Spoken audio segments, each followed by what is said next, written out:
अस्सलाम वालेकुम, welcome to agenda CSS.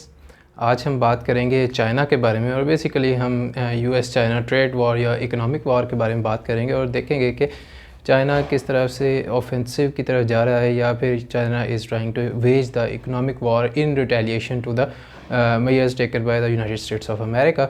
और मैं आपके लिए कुछ इंटरेस्टिंग भी लेके आया हूँ। I want to encourage your participation and your interaction and also to give you confidence कि आप सही साइड पे जा रहे हैं। So we will have question of the day in every video from now on इंशाल्लाह। तो उसको आप आंसर कीजिएगा कमेंट्स में एंड लेट्स सी कि किसको आइडिया की समझ आई है या किसका नॉलेज कितना है, या कि रिवीजन में भी काम आएगा और आपको जनरली भी हेल्प करेगा कि आप दूसरों के आइडियाज़ ले सकते हैं। कुछ नई एग्जांपल्स आपको मिल जाएंगी, फेलो कमेंटेटर्स जो हैं वो आप उनको भी देख सकते हैं।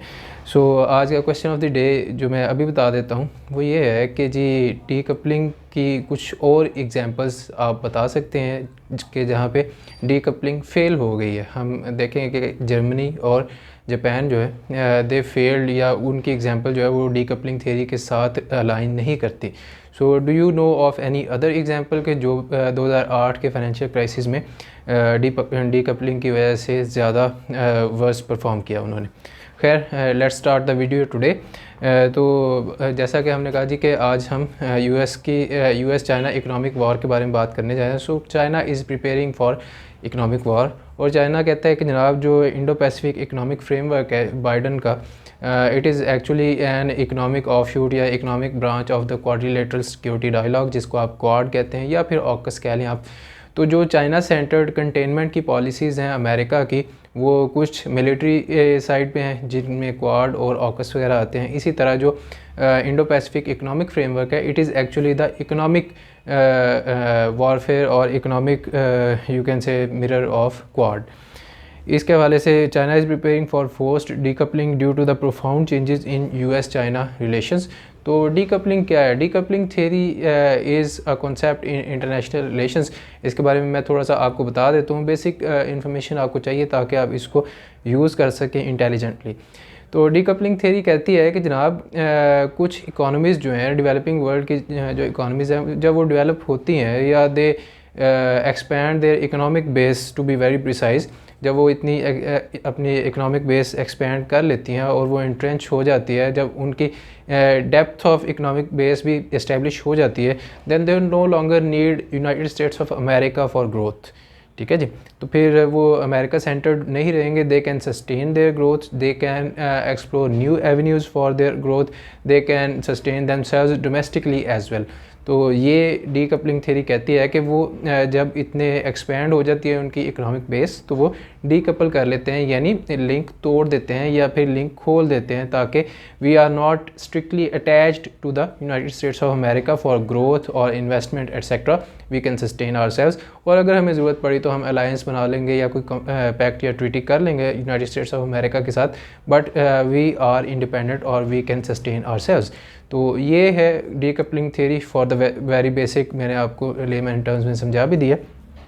तो ये बड़ी एक स्ट्रॉन्ग थ्योरी है डेफिनेटली। इंटरनेशनल रिलेशंस में इसके बहुत से प्रोपोनेंट्स हैं, लेकिन अगर हम 2008 का फाइनेंशियल क्राइसिस देखते हैं तो उसमें हमें नज़र आता है कि जापान और जर्मनी दो ऐसी इकोनॉमीज़ हैं जो कि बहुत बड़ी इकोनॉमीज़ हैं, डेवलप हो चुकी थी वो, and they had a sufficiently large economic base as well, और उन्होंने डीकपल कर लिया। बट द थिंग इज़ कि they fared badly as compare to the United States. बहुत वर्स इम्पैक्ट हुआ था उनके ऊपर। तो इससे पता ये चलता है कि अगर यूनाइटेड स्टेट्स ऑफ अमेरिका से वो डीकपल कर भी गए हैं, स्टिल जो इकोनॉमिक इम्पैक्ट है फाइनेंशियल क्राइसिस का या किसी भी ग्लोबल रिसेशन का, रीजनल रिसेशन का, उसका इम्पैक्ट उन पे आना ही आना है। ये लाजमी नहीं है कि अगर अमेरिका फेल हो रहा है या America is going down, then the countries और states that have coupled with it या जो उसके साथ अटैच्ड हैं प्राइमरीली, वही सिर्फ इफ़ेक्ट होंगे। पूरा ग्लोबल सिस्टम जो है, फाइनेंशियल सिस्टम हो गया, इन्वेस्टमेंट सिस्टम है, ग्लोबल सप्लाई चेन्स हैं, उनकी वजह से आप अफेक्ट होंगे, ये लाजमी है।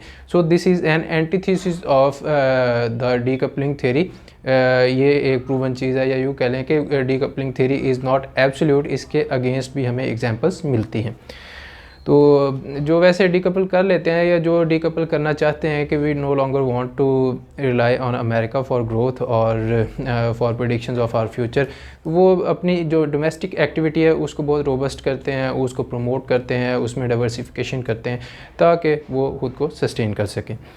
और अगर आप बात करते हैं डीकपलिंग जो है, it is actually an antithesis of globalisation, to be very nearly accurate you can say, क्योंकि इन दोनों चीज़ों को अगर आप डिफ़ाइन करते हैं या बहुत डिटेल में पढ़ते हैं फिर आपको इनमें सिमिलैरिटीज़ या कुछ ना कुछ कॉमनैलिटीज़ भी निकल आएंगी।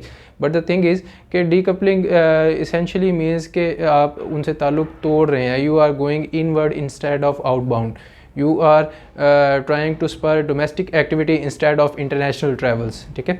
तो इस वजह से कुछ लोग ये भी कहते हैं कि decoupling theory is an antithesis of globalisation.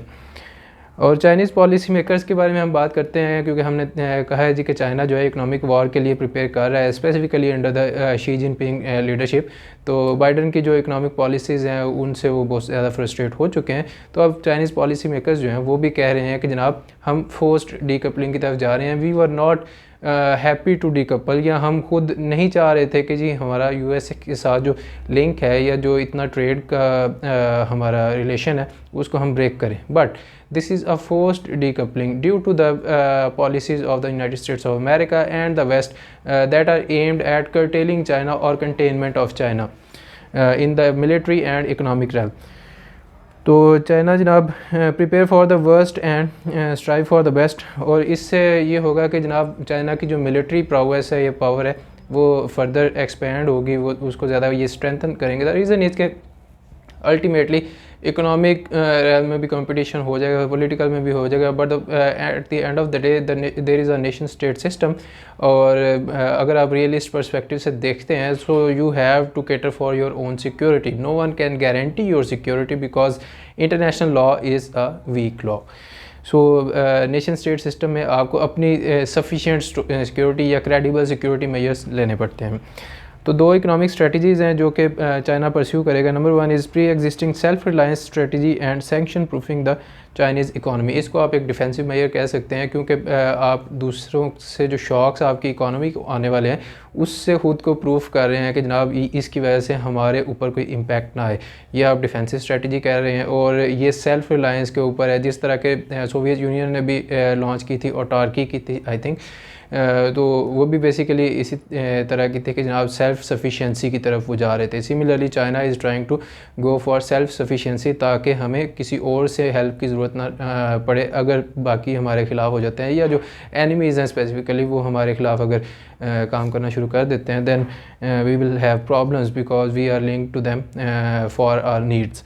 So self reliance की एक स्ट्रेटजी है। और दूसरी स्ट्रेटजी है जनाब bolstering its offensive geo economic capabilities के जनाब enough is enough by the USA. हमने देख लिया है कि USA is not going to alter its ways, so we will have to go for offensive, we are going to hurt their economic interests as well। तो हमारे जो जियो economics है, यानी कि अपनी जो सरज़मीन है उसको इकोनॉमिक गेन के लिए, इकोनॉमिक कंपटीशन के लिए अगर वो यूज़ करते हैं तो that will be offensive geo economic strategy.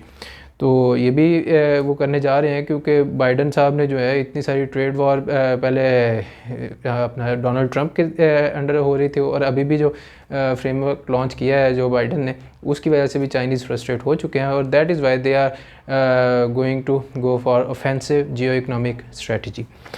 और पॉलिसी मेकर्स जो हैं वो एक नेशनल यूनिफाइड मार्केट बनाना चाह रहे हैं। तो ये थी आज की वीडियो, उम्मीद करता हूँ आपको पसंद आई होगी। नेक्स्ट में हम बड़ी एक इंटरेस्टिंग चीज़ देखेंगे, उसमें हम डॉलर और युआन के बारे में डिस्कस करेंगे कि जनाब चाइना किस तरह से डॉलर बेस्ड सिस्टम से युआन बेस्ड सिस्टम की तरफ जाना चाह रहा है, और क्या ये पॉसिबल है, क्या उसके बारे में कोई मेजर्स लिए गए। तो stay tuned for the next video, I will see you next week, take care, अल्लाह हाफिज़।